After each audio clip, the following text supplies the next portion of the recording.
सुप्रभात। मेरा नाम आदित्य शर्मा है और मैं 7वीं बी की छात्रा हूँ। तो आज मैं Saint Joseph convent secondary school Pathankot Punjab India की तरफ से आपके सामने एक कहानी प्रस्तुत करने जा रही हूँ जिसका शीर्षक है सच्ची दोस्ती। तो चलिए इस कहानी को शुरू करते हैं। तो शुरू होते ही हमें पता चलता है कि एक श्रेया नाम की एक लड़की थी जो महामंदिर विद्यालय नाम की 7वीं कक्षा में पढ़ती थी। वह बहुत अमीर थी और उसकी अमीर होने की वजह से ही पूरी कक्षा उसके दोस्त थी। जब भी वह अपने जन्मदिन का महोत्सव करती थी तब वह अपने पूरी कक्षा को बुलाती थी। सारे के सारे बच्चे उसके लिए उपहार लाते थे और वह बहुत खुश थी। वह ये सोचती थी कि वह एक अकेली लड़की है जिसके इतने सारे दोस्त हैं। वह सभी से मिलजुल कर और अच्छे से बातचीत करती थी। एक दिन उनकी अध्यापिका ने उन्हें कहा कि तुम अपने प्रिय दोस्तों के लिए 3-3 उपहार बनाओ और उन्हें दो। परंतु श्रेया बहुत हैरान हो गई थी क्योंकि वह अकेली लड़की थी जिसको एक भी उपहार नहीं मिला। वह यह देख के बहुत उदास हो गई और वह घंटों रोने लगी। उसने घंटों रोने में बिता दिए।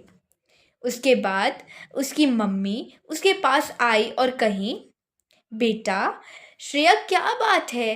तुम आज इतनी उदास क्यों हो और इतने देर से रो क्यों रही हो? मुझे बताओ, मैं बताती हूँ क्या करना है।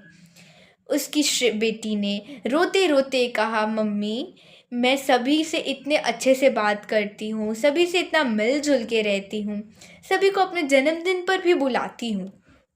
तब भी जब हमारी अध्यापिका ने हमें 3-3 उपहार अपने प्रिय दोस्तों के लिए बुलाने को बोले तब मैं अकेली बच्ची थी जिसको एक भी उपहार नहीं मिला। श्रेया की मम्मी ने बोला, बेटा मैं तो पहले ही समझ गई थी कि जितने भी तुम्हारे दोस्त हैं वह तुम्हारे पैसे और तुम्हारे अमीर होने की वजह से थे।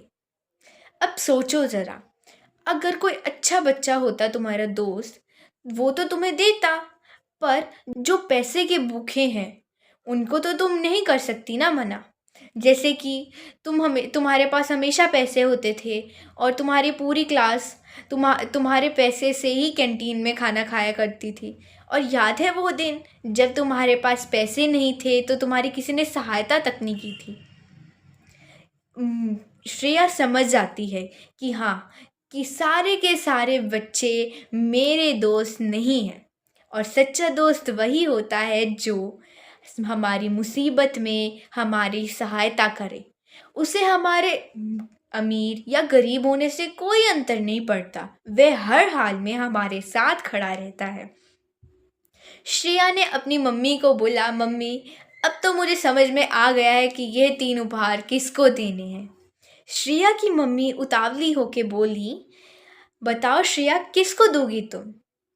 उसने बोला, मम्मी और नहीं तो किसको दूंगी, आपको ही दूंगी, क्योंकि आप ही मेरे अच्छे और बुरे के बारे में जानते हो।